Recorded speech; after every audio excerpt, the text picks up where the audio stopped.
Kwanza siku ya leo ni kwamba tumekuwa tukipigania mambo na CBA.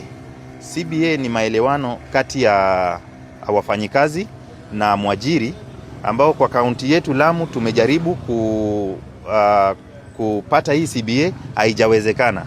Tulikubaliana na mwajiri wetu kwamba hii mambo ya CBA ishughulikiwe Nairobi, na ilikuwa imeanza tayari, lakini tunaona kuna mambo madogo kati ya SRC na COG ambao haijaenda vizuri.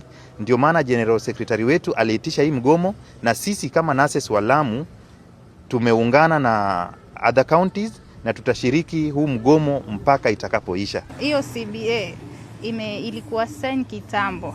Wamefanya hiyo return to work miaka mingi.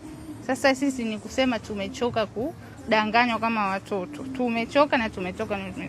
Ni wakae chini wa implement. Si kila siku wakaa chini waandika tutawapa, tuta. No, tumechoka na hiyo language. We need it to be implemented. Tutagoma na si ati kupenda kwetu. Si ati tunafurahia kugoma. Lakini pia siwezi hudumia mgonjwa kama mimi mwenyewe hali yangu, afya yangu, akili yangu haiko sawa.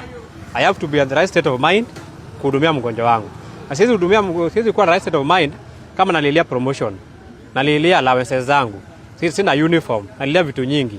So hiyo ndio maana tunasema as much as tungependa kuhudumia wagonjwa, hiyo ndio kazi yetu tumesomea.